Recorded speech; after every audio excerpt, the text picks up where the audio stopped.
Welcome to High Truths on Drugs and Addiction, where national experts bring you facts and answers. I'm your host, Dr. Ronit Lev, an emergency and addiction doctor who has served at the White House and still practices on the front lines. Right here on High Truths, you will learn from experts from around the globe and around all aspects of drugs and addiction. To grow this community of information and action, I hope you give us a 5-star review. Come visit me on hightruths.com to learn more about the show or download a free prescription for naloxone. Carrying naloxone for drugs is like carrying an EpiPen for allergies. Today's episode is sponsored by Physicians for Healthy Communities, a physician-led organization that educates on the science of prevention to improve public health. Visit their website to learn how they prevent substance misuse while supporting individuals, families, and communities. Go to physiciansforhealthycommunities.org.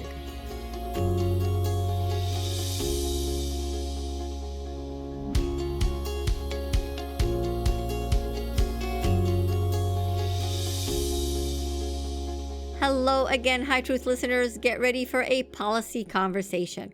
I'm your host, Dr. Ronit Lev. Policy, as in the set of rules established for specific situations. And since this is the High Truths on Drugs and Addiction podcast, we will talk about drug and alcohol policy. Drug and alcohol policy dates to Talmudic times. Ancient rabbis established rules or policy for their village. They told their people to avoid crossing to the neighborhood village on the Sabbath because the people there were known to drink too much. They wanted their citizens to avoid that drunken culture. The rabbis established drug policy. Drug policy can be extremely liberal, such as legalizing all drugs, allowing all medication, herbals, and snake oil with no government oversight. It can also be extremely conservative, such as the death penalty for drug possession, or no medication allowed unless approved by the strict government list. As in life, the best policies are not black and white, but gray.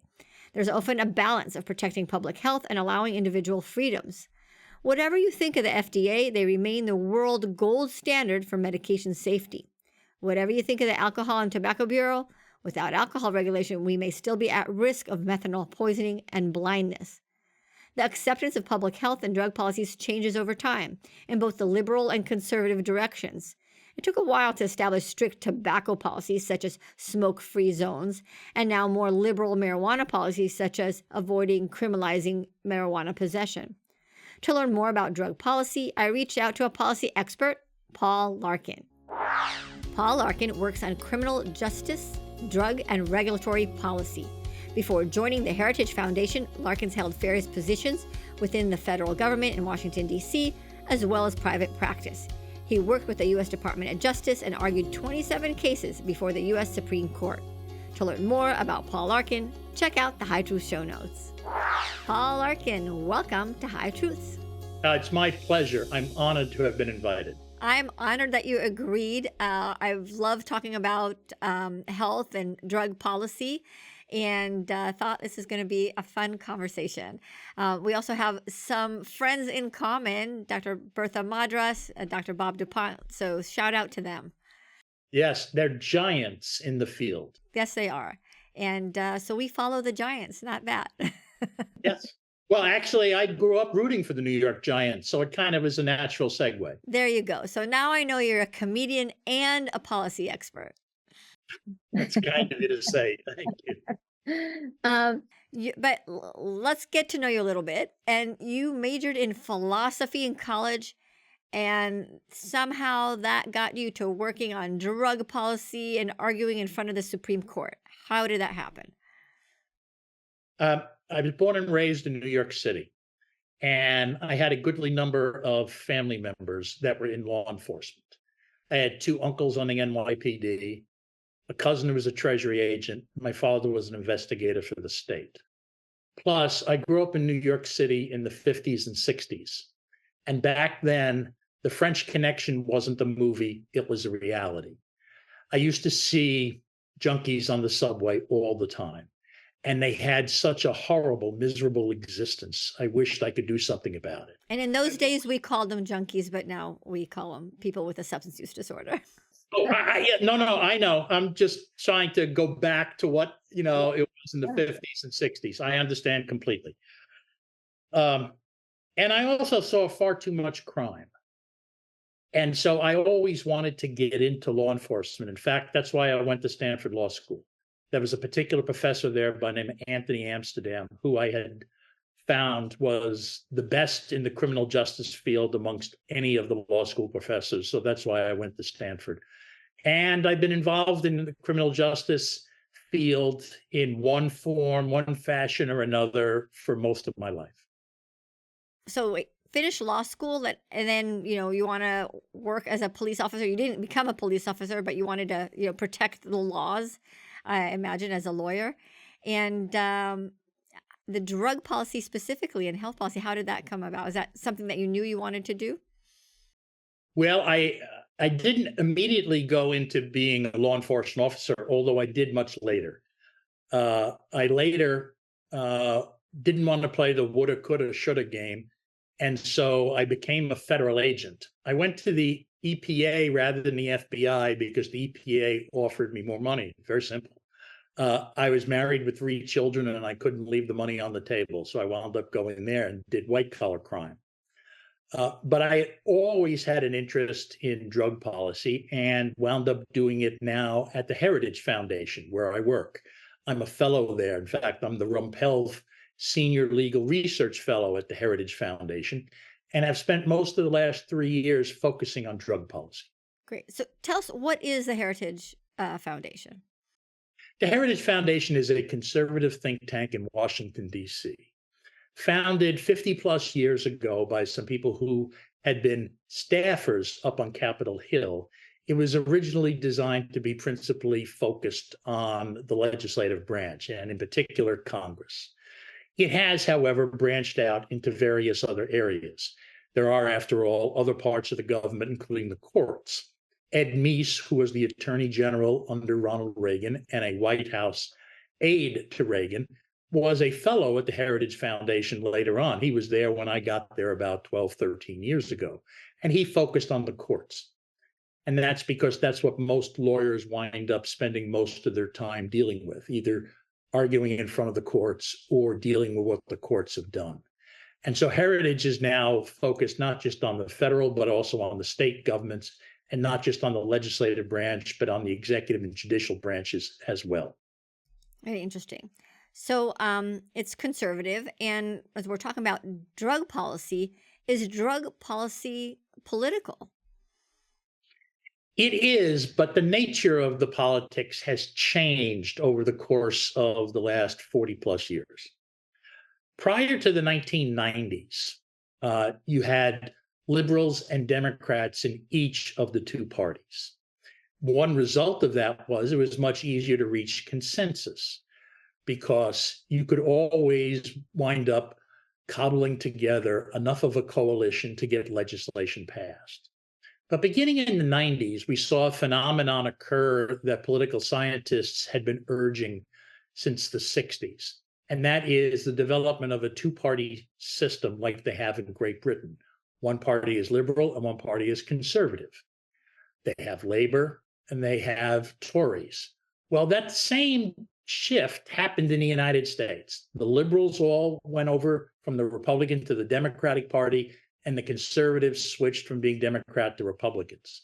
So what used to be a political breakdown along liberal and conservative lines is now a breakdown along Democratic and Republican lines. So it's still political, but it's political in a slightly different way that makes it more difficult in order to see consensus obtained. It's interesting that you say that, and we're all living this in the coming presidential election. But I thought it was the advent of social media that drove us to the extremes, while the majority of Americans, or I'd say the world's or mankind, is gray. It's not in the extremes. Well, you're right about the effect of social media. But social media is a post-Clinton administration development by and large. I mean, after all, there really wasn't a significant internet until perhaps the latter half of the second Clinton administration. So it has accelerated a development that had already taken place. The downside is, for example, that we now have tremendous polarization that we didn't used to have, and the social media has certainly contributed to that because each side is now playing to one camp or the other rather than the people in the middle, which you are right, that's where most of America is. All right, so let's take drug policy and the politics of it, and we'll get into the drug policy of it. If I say people are dying of fentanyl, we need to decrease that. I think whether you're a Republican or Democrat, people would agree. Absolutely. And it's because we have had far, far too many fatalities as a result of either knowing or unwitting fentanyl use over the last decade. Right. And so where's the partisanship in the drug policy? Well, there are demand side approaches and supply side approaches. The demand side approaches focus basically on trying to deal with people who have become either substance abusers or at risk of becoming them, whereas the supply side approach is more law enforcement oriented. And as the two parties moved further and further away from the middle, you saw more and more people want to focus on one strategy rather than the other. But there are so many people that either have lost someone due to fentanyl or know someone that has lost a family member due to fentanyl. Politicians, even if it's only for political survival purposes, are trying to come together to address different ways of dealing with this problem. Well, dealing with drug policy, it's not one or the other. You're not going to solve anything by just doing only supply or only demand. You have to have deterrence for the supply, and I think both parties care about that. And treatment for people who have a substance use disorder, I think also both parties care about that. And maybe the fine nuance of the partisanship is in the quantity of each of these buckets that are important into dealing with the drug problem. Well, I think you're right, but unfortunately, one of the problems of social media and just life as we see it in America today is that there are so many people moving to the far left or far right that it is difficult to try to persuade them to come back to the middle. I mean, for example, take an entirely different subject. Take affirmative action or racial quotas. At one time, you could debate one side versus the other and come up with a compromise as to how many seats that should be set aside in a med school or business school, law school, college for people who are minorities and disadvantaged. But now you have some people say that all whites are racist, and others say it is completely immoral to have any decision based on skin color. And it's difficult to come to a compromise if you hold one view or the other, because there really isn't any compromise available. And there are more and more people, not always in politics, but people out there in the electorate that tend to hold one view or the other. And that's what makes it difficult to be a politician, to try to find that Goldilocks option that is not offensive to either side, but does try to solve a particular problem. And in drug policy, that's one area where that shows up. So, I mean, using any example, whether it's, the racial one you mentioned or abortion or really tough topics, I think that if we come to the understanding that most of us are in the middle and that we have people call it the gold star, the overall goal, I don't know. I guess I'm an optimist. I think that we can get people together, and drugs is a great topic for bipartisan shift. As long as the egos don't get in the way, because you could say the Republicans only want border protection. That's their whole resolution for drugs, or you could say the progressives and Democrats only want harm reduction, but that's neither of those statements are true.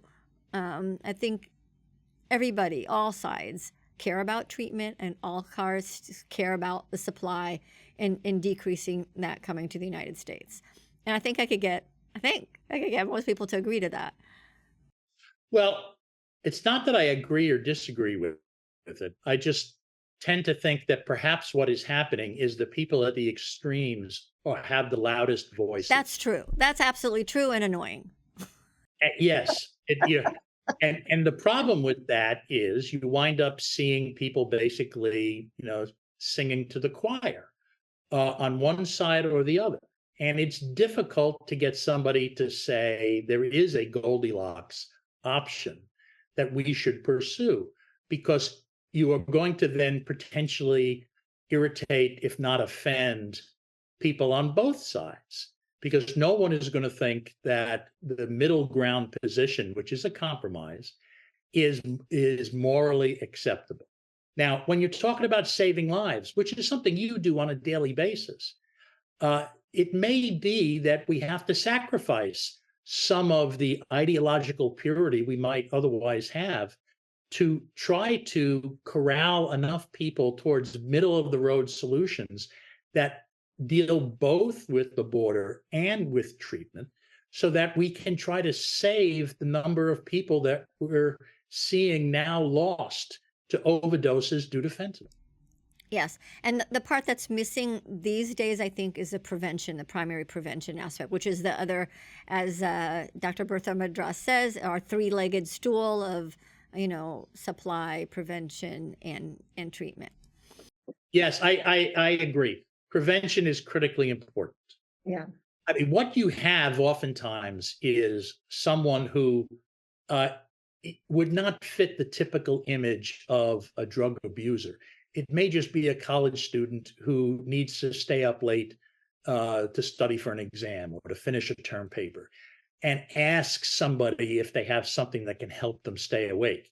And this person got it over the internet. And it turns out that what they got over the internet is not a drug that is made by a legitimate pharmaceutical company. And as a result, it has a fatal amount of fentanyl in it. I'm sure that has happened in a non-trivial number of cases. Yeah. It's absolutely true. It's people are making a mistake and it's costing them their lives. They don't necessarily have a substance use disorder. I'm frustrated that we don't have the research to quantify that yet. Yeah. No, I am too, but I also think one of the messages, unfortunately, that isn't getting out there often enough is that fentanyl has changed the rules of the drug experimentation game. Yep. Back in the 60s and 70s, and maybe even into the 80s and later, drug experimentation wouldn't cost you your life. Today, it can. Yeah.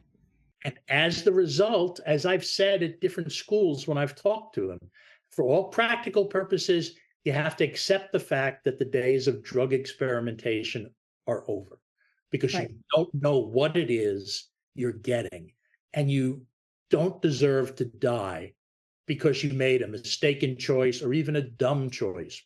That's not the proper penalty for people who make mistakes or do dumb things. And yet that's what's happening. Right.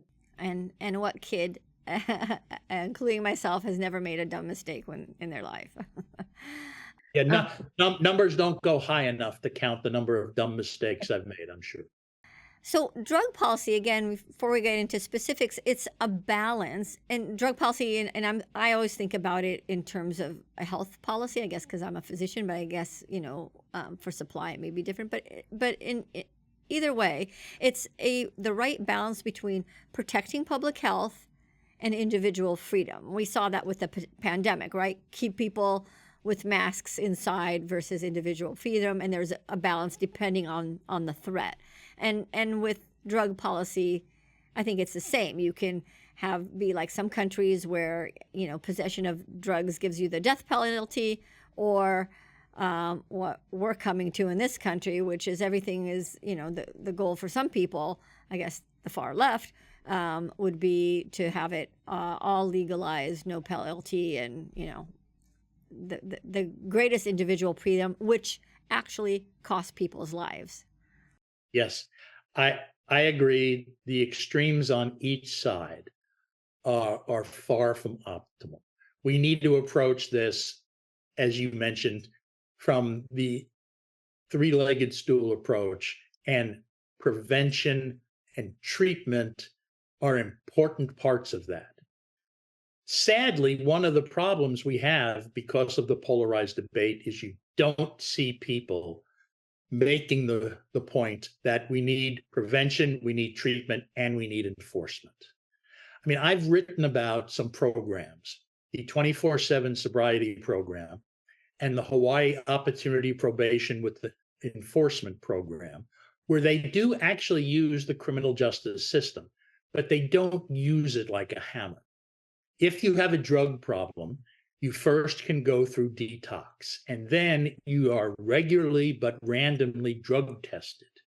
And if you test hot, you go in, but not for 15 or 20 years. It may be 24 hours or 48 hours. And it's easy to keep somebody because the drug testing is done at the jail. So if you test hot, you just don't leave for the next day or two. And it increases in length if you keep testing hot. But it's designed to use some degree of compulsion to force people to address this very serious problem they have. And the 24/7 sobriety program and the HOPE programs should be more widely used. I'd like to see that happen because for some people, as Dr. Sally Satel said, you need some amount of coercion in order to get them into the proper treatment program, the proper frame of mind. As you mentioned, Bob DuPont, Bob is a big supporter of the same approach. It's compassionate, and some people, need that type of deterrence. And you'll speak to people. I've talked to countless of people who said going to jail saved my life. Yeah, no, jail is not a fun place to be. When I was an agent, I had to go into jails and prisons to interview people. I didn't like being there, and I knew I could leave. The people who I were interviewing were inmates, and they couldn't. It's a horrible place. But unless you have the potential for coercion, there are a goodly number of people that will not be able to force themselves to give up their drug habit. And then, of course, you have other options too. You have medication assisted treatment. You have methadone, which I remember coming into everyone's attention back in the 60s, because New York City was one of the first places to have a methadone program. And now we have buprenorphine. So we have some treatments that are available, but sadly, we don't have them for every drug. For example, there's no treatment for methamphetamine. And methamphetamine abuse in some places is as rampant, if not more rampant, than opioid abuse. Yeah, it's where I am in San Diego. We're ground zero for methamphetamine. We did one study where we took urines from our emergency departments that were going to go for drug testing, and 76% of them were positive for methamphetamine. So we're kind of the capital of meth. And you're right, there's no medication that treats methamphetamine use disorder, although there is treatment. It's just not a medication. Right. Hopefully, there will be some scientific development that allows for a treatment and allows for it to be done on a long-term basis. Yeah. For example, there are some drugs that allow medicine to implant a device that then releases the drug over time, so that you don't have to show up every day like you would for originally that you had. Sustained release, it's called. Yes, thank you. Thank you. A sustained release formulation of a drug that deals with the withdrawal symptoms of drugs like opioids and methamphetamine and others would be an enormous breakthrough. The number of lives they would save would justify a Nobel Prize in medicine for whoever was able to come up with it. Yeah. Let's talk a little bit about more about supply, the supply side, because I know that that's a lot of your writing goes along that. You worked in, like you said, organized crime and racketeering. What do we know we need to do about that? I don't think there's. I don't think I can. I think that should be bipartisan. Like, let's get after the suppliers, and supplies matters a lot, not a little. We don't have a heroin problem because of supply. We have a fentanyl problem because of supply. That's right.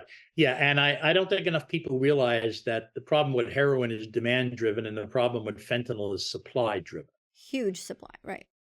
When he was in office, President Trump persuaded Chinese Premier Xi not to send finished fentanyl to the United States, or to try to take efforts to prevent illicit fentanyl was coming into the United States. And he accomplished that. Well, yes, he accomplished that, but the problem is the Chinese then just switched over to sending the precursor chemicals. Right.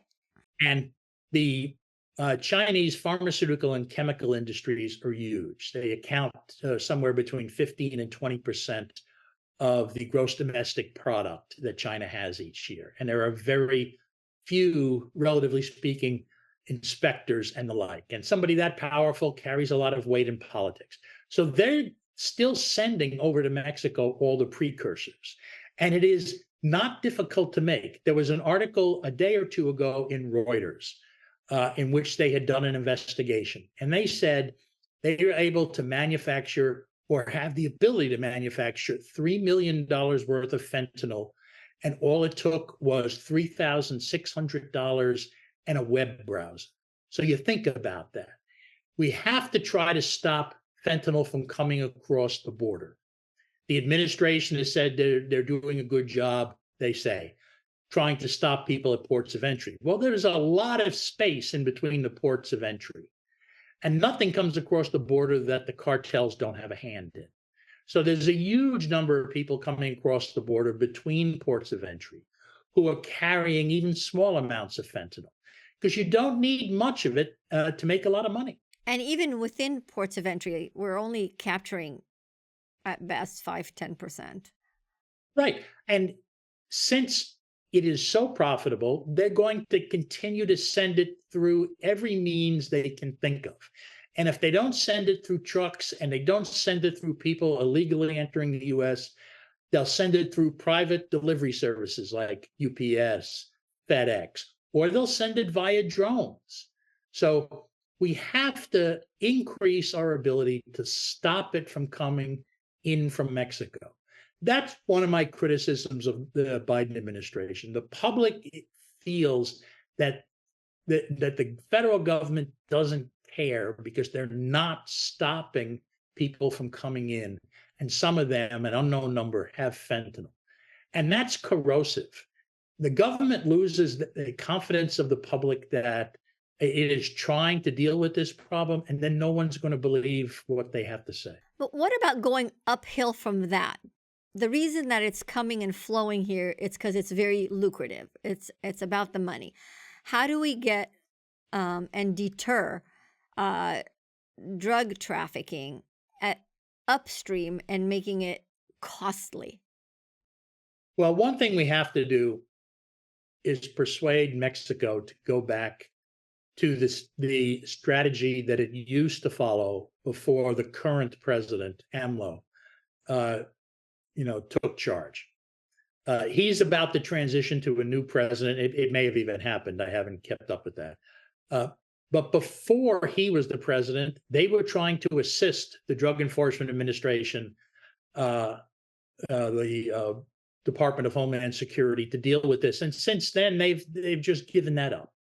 Now, my guess is he probably decided to do this as sort of a tacit offer to the cartels that he would not rigorously enforce the drug laws if they would reduce the amount of homicides in Mexico, because Mexico is suffering a horrific rate of homicides, kidnappings, disappearances, and the like. But we have to try to enlist the support of Mexico, and we have to try to enlist the support of China, which knows which of the companies are manufacturing the precursor chemicals, and India, because India also has the ability to manufacture precursors and is doing it. So that's something that falls in the bailiwick of the State Department and the intelligence community. We need to find out more about what is coming in to Mexico or into the United States in other ways. All right, so let's talk about some policies that relate to the supply. And just the other day, Biden-Harris White House announced their counter. What did they call it? The counter the scourge of fentanyl and other synthetic drugs policy. I think I shared it with you. I kind of wanted to take your read on that. Never mind, it's happened now. At the end of the administration, should have happened at the beginning. But anyway, still good things, or no? It's taking effective steps to prevent the problem from occurring is always worthwhile.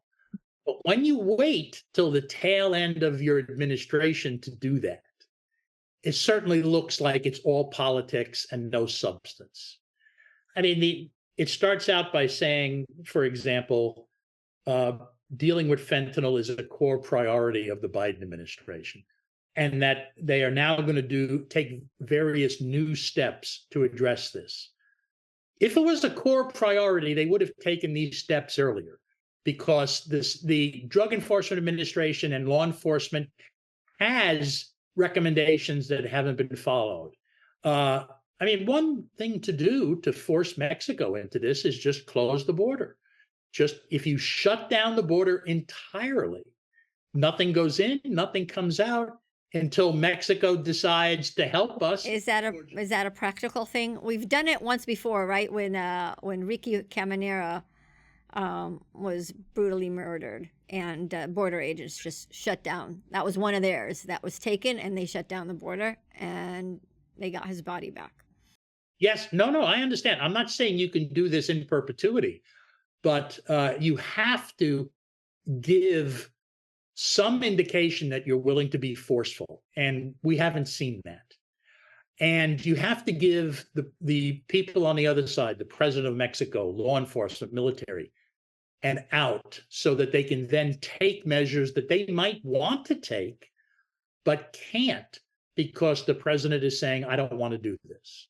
I mean, it may well be people below the level of the president in Mexico want to take these steps, but they couldn't because the president said no. So maybe something like this gives them a chance, the people at the lower level, to persuade the new president to do something. So let me give it to you. Let's say this is all political. I think, both sides of the aisle do things for political reasons. Is this good policy, like what they're saying, or is it something that won't happen until after January, and it would it'd be inherited by whoever the next president is? Well, I think the latter is the likely result. This is August. The Senate and the House will be on recess for most of this month. When they come back in September, the only thing they will work on, by and large, are appropriations. I worked for Senator Orrin Hatch when he was the chair of the Judiciary Committee. I was the head of the crime unit. And September was all appropriations all the time, because the new fiscal year begins on October 1. And this year, anything that's contentious isn't really likely to make it through one house or the other, or both, because we have a presidential election coming up in November, 1 month past the beginning of the new fiscal year. I really think anything that anybody's proposing now is going to be something that the new administration is going to be responsible for addressing. Right. So, and again, this new announcement is not an executive order. It's that we want Congress to do these things, which, again, won't be timely. Right. And it's, basically punting like that. Right. Is a way of trying just to shift blame to somebody else, so that if Congress doesn't do something, each side can blame the other for nothing being done. That's politics, pure and simple. That's not policy, and that's not a good way to make policy. Yeah. So this is a punt, although the ideas in it sound good to me, like pill mill registry, permanently rescheduling fentanyl as Schedule 1 for the illicit fentanyl, and getting all branches of the federal agencies to work on the supply. Who would oppose that? Well, you're going to have to, at least to do one of those things, revise a 50-plus-year-old provision in the Controlled Substances Act. Schedule 1 is set aside just for drugs that have no legitimate medical use. Fentanyl does have a legitimate medical use. Right. I use fentanyl. Right. It's used. Not on myself, on my patients. I know what you meant. It's used by anesthesiologists and it's used by oncologists, principally, I guess. No, GI doctors work to do your colonoscopy. It's in the ER. It's everywhere. Yeah, no, it's a good medication. I understand. So you really can't put fentanyl into Schedule 1 because it has legitimate medical uses. So you have to come up with a new category for things that have legitimate medical uses, but you're going to restrict perhaps even more than you would Schedule 2 drugs. Because Schedule 2 drugs, for example, in the case of Oxy, you can't call in the prescription anymore. I believe you have to actually have the script and take it to the pharmacy. You have to do things like that, and that may require some rejiggering of the way the definitions are in the schedules. Now I have to look this up a little more because I thought that there's a way to differentiate the illicit fentanyl from the medicinal one and all the carfentanyls and all the fentanyl analogs. Well, the carfentanyls and all the analogs, if they also have legitimate uses, there's a potential. Those don't. Problem there. If you don't have a permit to manufacture it, and you're manufacturing it and you're smuggling it, then it's quite clearly illegal because you have to have a permit to manufacture it, to transport it, you have to be a licensed physician to recommend it, all of that sort of stuff. But I'm just not confident that switching fentanyl over to Schedule 1 would not upset the ability of people to use it for its legitimate purposes. I think we have to just discuss that in a little more detail. So I work with Families Against Fentanyl, and the focus for the organization is to declare fentanyl a weapon of mass destruction in order to get the whole of government to work on the supply end. This could be done by an executive order of the president. I don't know if either party is, thinking along those lines yet, although we're getting more traction and more acceptance into this declaration. What do you think?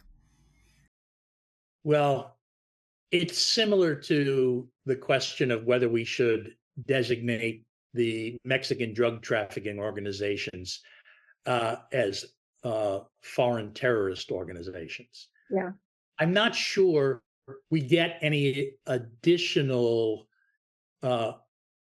authority to do things that we otherwise can't do now by making either of those designations. I mean, there are a lot of people that thought if you designate the drug trafficking organizations in Mexico as foreign terrorist organizations, you can then use the military, and that's not the case. The question of whether you can use the military in another sovereign country is not something that was contemplated by the statute that deals with drug trafficking. Can't you freeze their bank assets? Well, I'm not sure that there's anything we get from making it a weapon of mass destruction or making the cartels, drug trafficking organizations, foreign terrorist organizations that we can't do right now. I mean, there are a lot of weapons we have out there. I'm not sure what it adds to what we have, and that's why I'm not sure it is necessary to do that in order to do the things that we want to do. We're trying to get whole of government approach, and then everybody would focus on it, kind of like the statement of what the Biden-Harris administration just meant, but right away with all eyes laser focused on this problem, as it should be. I would say it's the number one health problem in our country right now. I agree with that, but the phrase whole of government is just thrown around sort of profitably these days. I'm not sure what the Railroad Retirement Board can contribute to the fight against fentanyl. I'm not sure what the Department of Labor has to do or the Occupational Safety and Health Administration has to do that can help us. It's a nice phrase. I mean, it's like saying, "Oh, we're going to put all, 40 plus football players on the field at one time." But I'm not sure that all of these additional players have any serious contribution that they can add to what we're doing. Yeah, maybe I am throwing that phrase around, and it should, but more on the deterrence.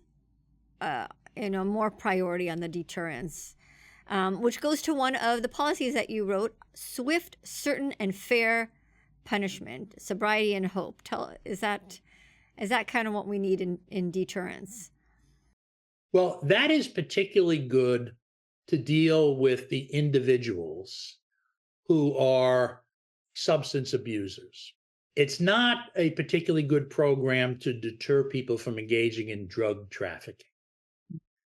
You would much rather use the Department of Treasury and the Department of State to combine their resources with their counterparts in foreign nations in order to identify where all of the money from drug trafficking is, being deposited. Now, that's a difficult thing to do because I'm sure one of the events that's happening is the cartels are loading huge containers of cash and sending it to China, and then China is effectively laundering that throughout the rest of the world. And they are not going to be very willing to assist us unless we give them something in return. And not everything that they want is something we would be willing to give up. So I don't know how much we can do to deal with that specific aspect of this problem, although I do think the state and treasury departments are probably trying to do what they can right now with foreign nations to deal with the money laundering problem. So to kind of divide our topics here as far as deterrence for the individual and deterrence for the drug cartel. In California, we have a proposition that would take back Prop 47 and reinstate drug courts, and it'll be on the ballot in November. And I think the principle is that if you're merciful to the cruel, and some people are, and I think that that's where the politics comes in, where the left side of the aisle would be more merciful to the offenders, and the right side would have sterner punishment. But the saying is, if you're merciful to the cruel, you're letting the drug dealers off, then you're actually being cruel to the merciful, and cruel to the victims and cruel to that individual in preventing them from having the opportunity to get better. I do see that philosophical divide, and hopefully we will get some of that merciful deterrence in California. I think Oregon made a mistake in the way it went about decriminalizing drug use back in 2020. I think Oregon thinks they also made a mistake. Yes. Yeah, and they changed it earlier this year. I mean, one of the big problems was Oregon decided overnight to switch from a law enforcement strategy to a treatment strategy, and they didn't have the treatment facilities in place. They didn't. If you look at the law, they didn't want to do treatment. It was screening, and that doesn't get you anywhere. Yeah, I mean, screening. I mean, they had this funny system where you give somebody a ticket, and then they had to pay $100, or they could call a treatment center, and that was enough. A screening center. It wasn't actually a treatment center. It was screening you. Oh, well, even worse. Yeah. So, I think that system didn't work. We've seen that. And one of the lessons we have to take away from it is that we might need some coercive elements to whatever strategy we're going to adopt. And that's where the sobriety, 24/7 sobriety and hope programs, I think, have an advantage over just completely decriminalizing this with a screening system like the one Oregon had. If California is going to do something to use some degree of coercion, it doesn't have to be sending somebody to prison for 5, 10, 15 years, but something to force them to stop their drug use. That short-term use of coercion may have a long-term benefit by getting somebody off drugs. Yeah. I mean, I agree with you. I guess I call it deterrence instead of coercion, but maybe it's the same kind of thing. But and I think it applies to a lot of life, not just with drug policy, right? As a mother, right? I have deterrence when I'm raising my children of what I want them to do, not do because I love them, not because I'm mean. But there have to be, boundaries and consequences. No question. No question. You give your child a timeout if he or she does something wrong. You don't sentence them to their room for the rest of their life. Right. And you don't ignore it. There is a middle ground there. And that does provide a deterrent effect for the future, because if the timeout is unpleasant, the child will remember that and hopefully avoid doing whatever he or she did that led to that. So I'm hoping that California goes about this in a better way than Oregon did. Yeah. And as far as, so that's at individual level and local kind of drug dealing. But internationally, okay, you're sitting at the Heritage Center and you're going to write a policy. What is the gold opinion to deal with this? Well, if you're talking about dealing with it at a global level, I want not so much the globe. If we're gonna be partisan, America first. I don't want fentanyl in the United States. I want to increase the supply right here. Okay. And by that, it'll happen to the rest of the world. The rest of the world will follow. Okay, let me make a few points. All right. First, it's a noble goal, but we have to be aware of its limitations. We were never able to stop all of the heroin that made its way into the US. We were never able to stop all of the cocaine that made its way into the US. And so we have to be realistic. We have to limit it to the maximum extent we can. But there is a floor, probably which below we cannot go. Secondly, we have to be aware of the risk that if we stop it from coming into the US, since it is such a valuable product, all you might be doing is shifting the manufacture of fentanyl from Mexico to within the United States. And since it doesn't take a Caltech educated high school chemistry teacher in order to manufacture the fentanyl, and I'm referring to Breaking Bad, you might see the growth of laboratories, particularly in the Western US, where there are vast areas where there is no one. And if you can make this in, an 18-wheeler inside the bed of a truck, you're going to see that happen. So you have to be aware that people may just shift the manufacturing site from outside the US to inside the US. You also need to be aware that we have to figure out more ways of increasing the likelihood of success in treatment.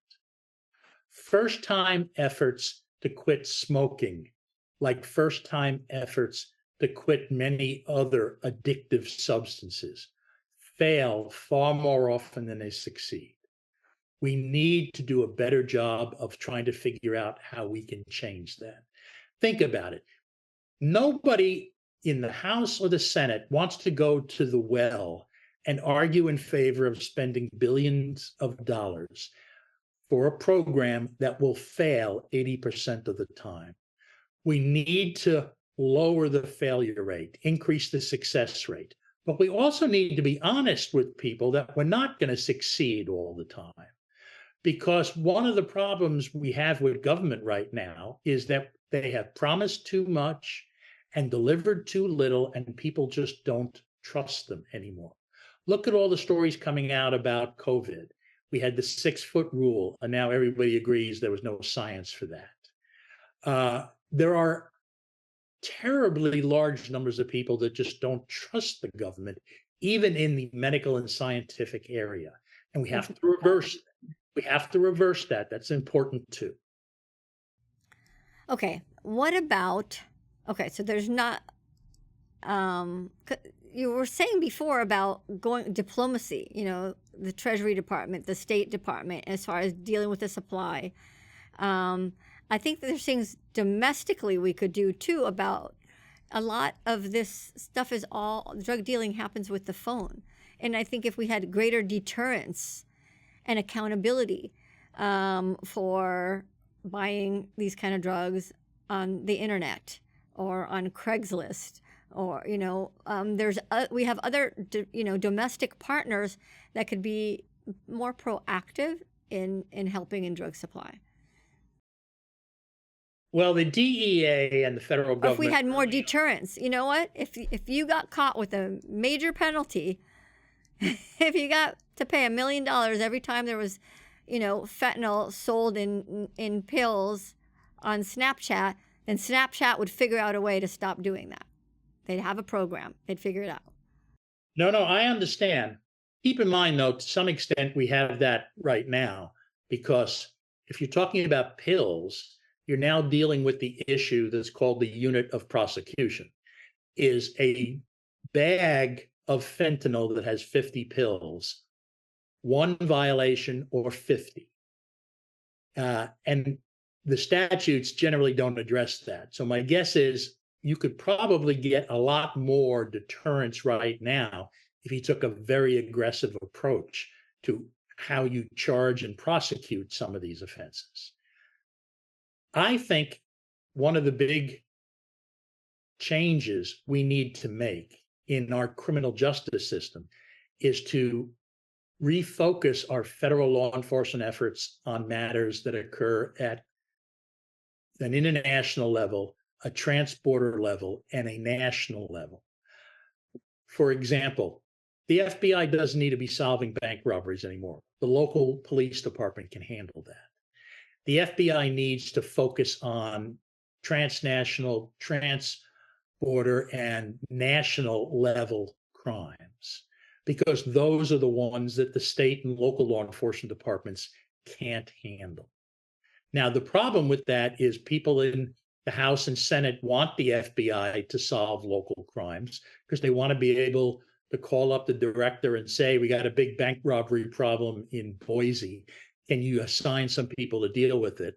And since the members of the Senate and House vote on the FBI's budget, the director is inclined to be generous when people make those calls. But we need to devote more of the assets that we have in the federal government to purely transnational, transborder, and national problems rather than trying to deal with problems that are confined within a geographic area of any one particular state. But the social media and the selling of drugs to kids again happens through these applications. When Surgeon General Vivek Murthy announced that he wants to put warning labels on social media, I thought, okay, whatever. We have warning labels on movies, and he wants to do that for social media. I don't know how effective that would be. I was kind of hoping he'd say, we want deterrence on social media and people having accountability for selling drugs through these applications. Well, that is something that could be done, I mean, these applications are the drug cartels. Yeah. No, putting warning labels on social media is likely to be as effective as those signs in washrooms that tell employees they have to wash their hands after using the men's and ladies' room. I don't think we get 100% compliance with those. And I think the fact that it would be more risible than effective is only going to, damage any effort in that regard. But you can either use the stick or the carrot. Every time a social media company identifies and assists law enforcement with the discovery of a fentanyl trafficking ring, give them a reward. And then you're putting it in their financial interest to try to ferret out fentanyl trafficking on social media. Don't just look at it as a way of punishing them. That's the only tool available. Make it in their financial interest. Figure out a reward system that, that works. A tax break for every drug traffic. You betcha. Okay. And then you can make some will be above the line, some will be below the line. I mean, there are different ways of doing this. Then you can have different amounts. You can put caps. However, I mean, there are different rules of the road that you can develop to deal with it. Not everything has to be a punishment. Sometimes you're better off trying to encourage assistance rather than command it. Interesting. Drugged driving. I know you've written about that. What needs to happen, drug policy, with that? One, and most importantly, we have to recognize that it is a serious problem.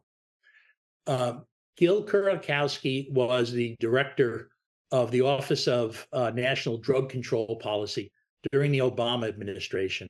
And he said that— and he's going to be on this show. He's a great fellow. He really is. He knows his stuff. He's very savvy. You tell him I said that. He's a great guy. He said that the problem of drug-impaired driving is as serious as alcohol-impaired driving. And yet we didn't see President Obama do anything. We didn't see President Trump do anything.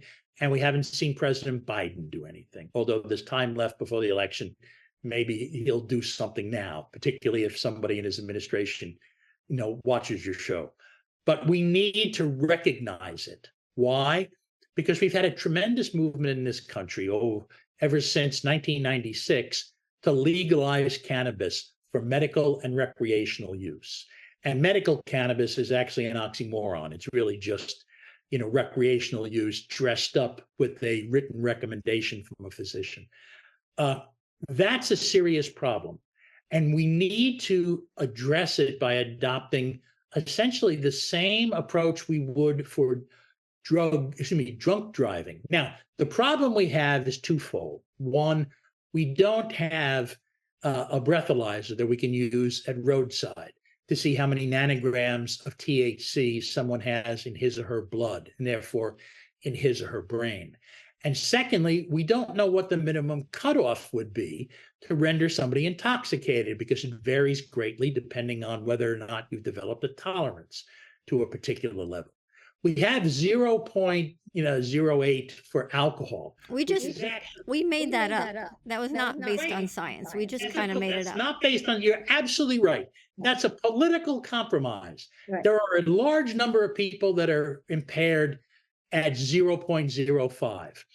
And there are Scandinavian nations that have 0.02. And things are additive, because you find people with alcohol and marijuana, which in your 0.08 is like down to 0.02 because you got THC on board. Bingo. You hit my next point, which is that the two of them have a synergistic effect. Mm-hmm. You add alcohol and THC, and even if you don't fail the BAC test, if you've smoked a doobie, you're going to be incapable of driving. So one of the things to do is require that anybody who purchases cannabis basically give up drinking and driving. If you have anything over 0.0 in terms of alcohol, and you have a medical cannabis recommendation, or you're purchasing it, then you can't be out there drinking and driving, because the odds are that you're not going to be able to tell that somebody is. And we do that in medicine, right? If you get your colonoscopy and get pain medications, you leave the ER with pain medications, you say, don't drive. We need someone else to drive you. Right. Even if you don't get pain meds, the mere fact that you have been anesthetized. Yeah. Do not drive.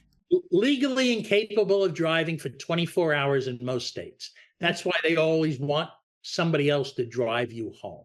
Makes sense. If it's medicine, if it's your medicine, then you shouldn't be driving with it if it's impairing. Right. And there are other things to We do. do that with other prescriptions. Yeah. Use the same license suspension programs. All the remedies that we have come to accept in the case of alcohol impaired driving should also be used in the case of drug and cannabis impaired driving, because people are going to be maimed or killed. They already have. And they already have. Look at the data in Colorado. There's a goodly number of people who aren't with us anymore because of that. Yeah, I've talked to some of the parents who've lost their children because of cannabis impaired driver. And tell those parents to contact their senators, congressmen, and the president, because none of the last three have said anything about it. So you were saying, just to recap kind of what you're saying about dealing with the impaired driver, is that if you're going to use cannabis, don't drive for so many hours? Right. I think the last I read was it's at least 8 hours, and that would be a reasonable. They did a simulation test with smoked products, and it was 4.5, where people don't have the perception that they're impaired, but they are when they get behind the simulator, and at least 8 or more for edibles. Oh yeah. Then the problem with edibles, of course, is people have an edible, and if they're used to smoking it, it doesn't hit them right away because it has to go through the GI tract. And so they keep taking more edibles, and they get really, really wasted hours down the road. And then they're, if they're in a car taking a trip and all of a sudden it hits them like a hammer, they and everybody else on the road is in trouble. So, but as far as the drug driving, it's two problems. One is a public health messaging, which is, don't drive while you're impaired with any drug, right? Whether it's alcohol or your prescriptions or cannabis or anything else that you're taking.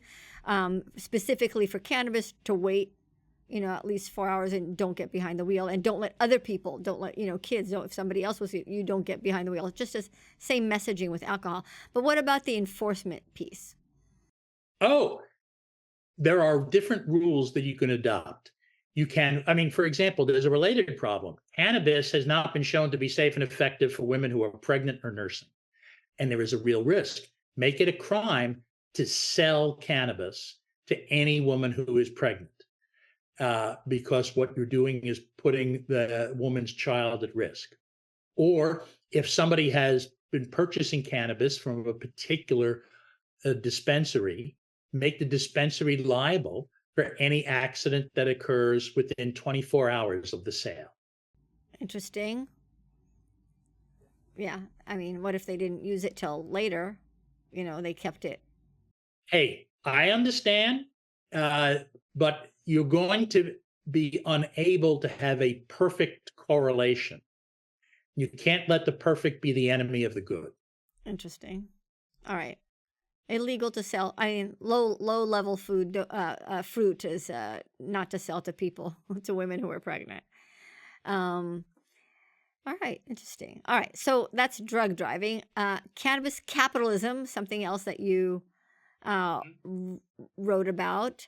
Is that kind of the same kind of thing? I could think of lots of, we didn't even talk about caps on potency, or child-proof containers, getting rid of the candies that's poisoning children. It's the sale of edibles that resemble candies that children eat is despicable, because it's quite clear what they're doing. And anybody who does that, who manufactures and sells those, should be prosecuted, because we should outlaw that. I think you would think that would be easy, right? So I proposed a law in California. First year was I wanted labels, okay, because people love weed in California. So I said, let's do what we did for tobacco. Let's just put a label like same kind of laws that we did for tobacco, like we have for alcohol, like we have for flashing lights in movies. And we had just putting labels on cannabis products. Governor shot that down. The next year, I thought, okay, well, what would be not controversial that we have the data for? And I thought, okay, what about babies? They don't have a substance use disorder. They're crawling around the floor, finding a gummy, putting it in their mouth, and ending up in the ICU or on a ventilator. So we have the data on that in California. The number one cause of pediatric poisoning in California, in the United States, is marijuana. So we have the data. So let's just have a law that get rid of these candies. Like, why do you need them? Adults, you could use whatever you want, but don't make it in candies. That didn't fly. I think you shouldn't give up on either of those, because you have all the policy arguments on your side. And sometimes you need three streams to run together.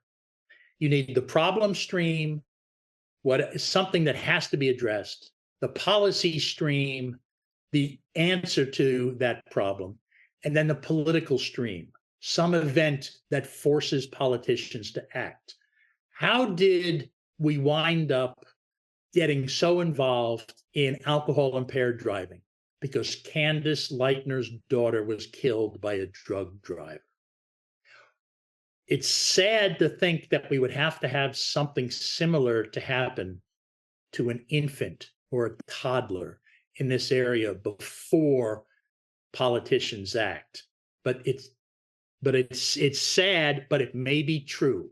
We need something like that. You need some big, horrible event and big media attention to it, because then the public will demand that the politicians do something about it. And perhaps not until those three streams run together, problem, policy, and politics, will you see something like that. But you have got a serious problem, and you have got two very good policy solutions.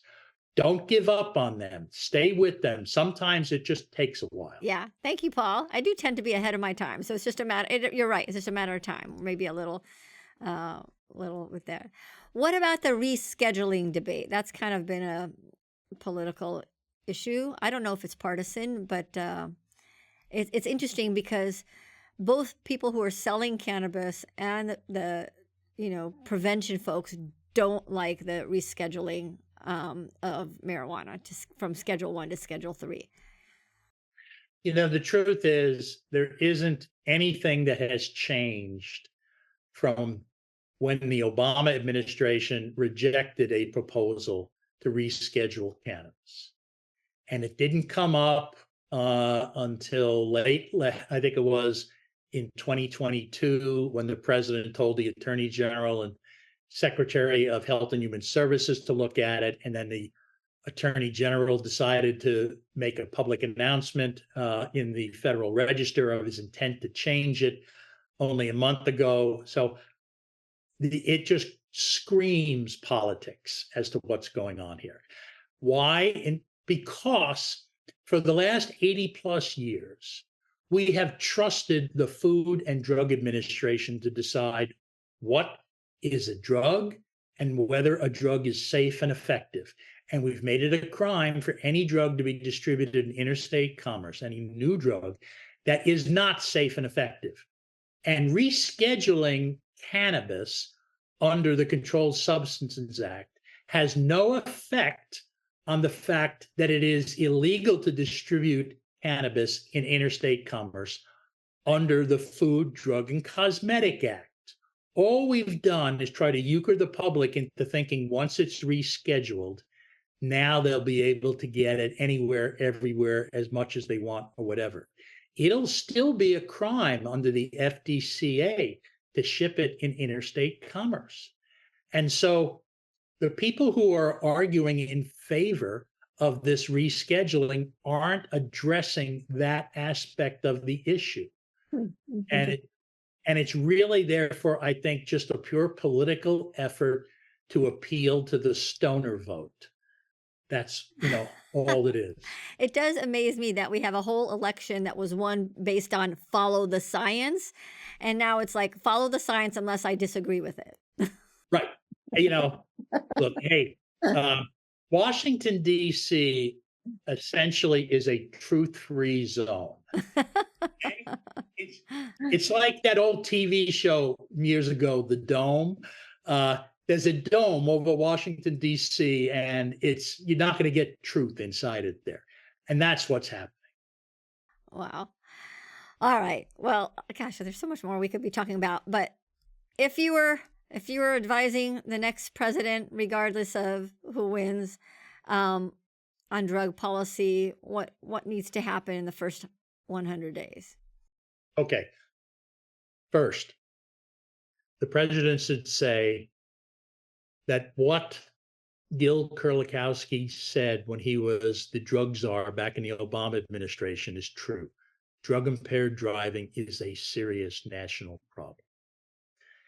It's a problem because people will buy drugs in a state like California and drive elsewhere in California. They'll buy drugs in California and drive to other states where they can't be sold, but they've been using them. It's a national problem. Nebraska doesn't have legal cannabis. Colorado does. But people from Colorado drive to Nebraska, and Nebraskans are therefore at risk of being maimed or killed if a person is one toke over the line and is behind the wheel of a car. We need to start addressing that problem. We need to have the Office of National Drug Control Policy, the National Institute on Drug Abuse, the Substance Abuse and Mental Health Service Administration, and the Department of Transportation, National Highway Traffic Safety Administration put their heads together, figure out what we know and what we don't, and then figure out what we should do immediately or over the very short haul based on what we know, and then what we should do to find answers to what we don't know. And the president needs to say that, him or herself, because until you make it an important issue at that level, there are so many other things that are just going to crowd it out. Secondly, if we're going to have this split system that we now have, where cannabis is illegal under federal law, but it's legal under the states, Congress needs to get together and make a decision. It is simply, as a friend of mine once put it, a train wreck. We have this terrible system. Nobody knows, in all likelihood, what the law is in a great many places, because there is an inconsistency between federal and state law. Congress can address this problem. It's the only body that can. Congress doesn't want to address it because it knows that some people on one side or the other are going to get angry. Too bad. Okay? Your job is to solve national problems. So figure out which proposal is best to solve this problem and then get it done. Okay? Third. Wait, can I go back for number 2? Would I, like, if I had that job and I'm going to Congress and I say, if I say too bad, get it done, I don't know if I'd get very far, but what I'd say, let's have a set of regulations, protections that we could agree on. Now, don't punt to an agency. Uh-huh. The president can make Congress do its job. Congressmen want various things from the president, including getting their staffers appointed to positions in a new administration.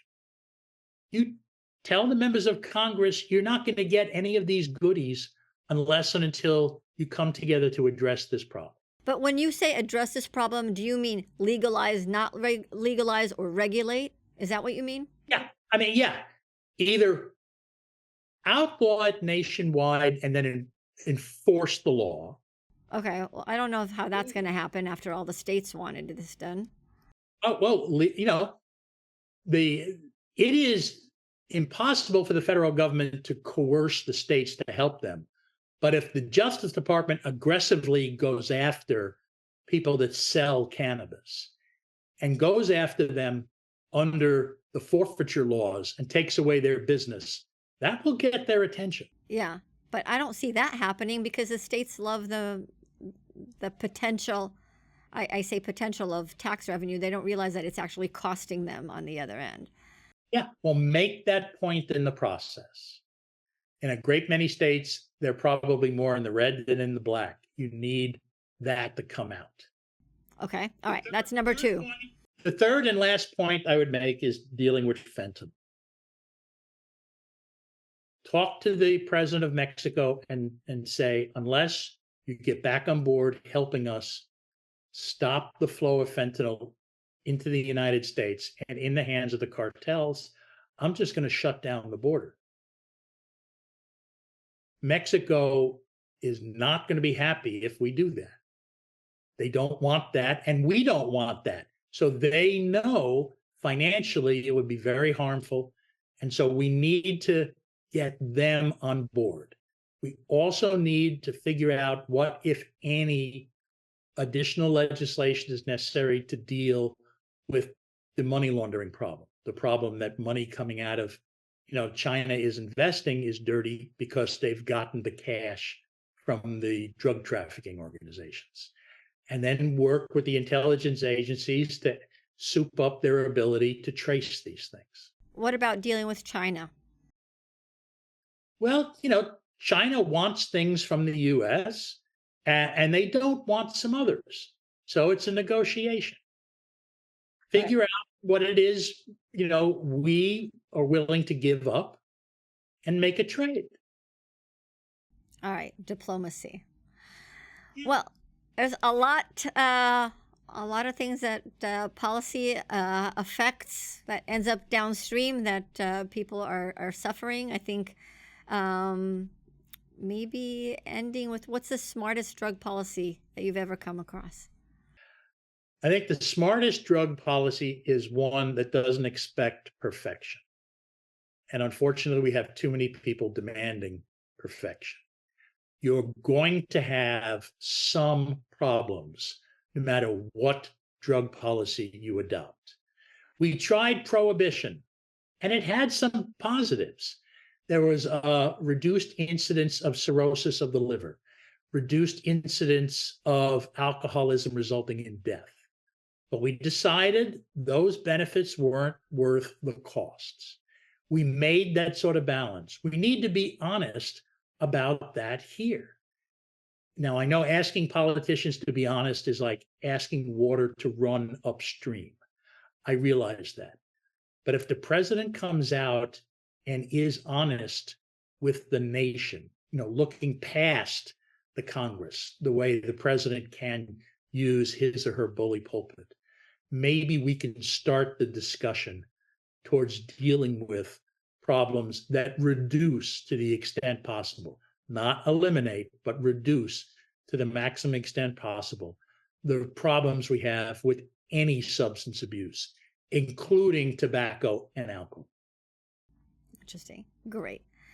Paul Larkin, thank you so much. What an honor to be able to speak with you and get this opinions, understand policies, what it could do, what it can't do, and really appreciate it.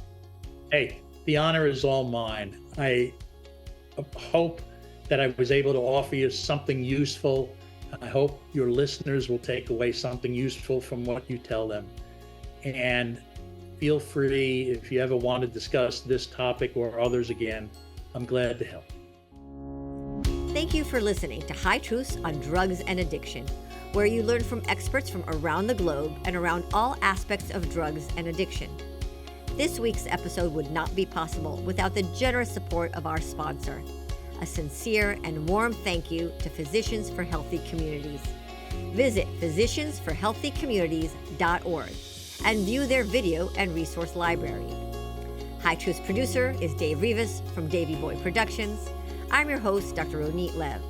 We hope we brought your day a little bit more High Truths.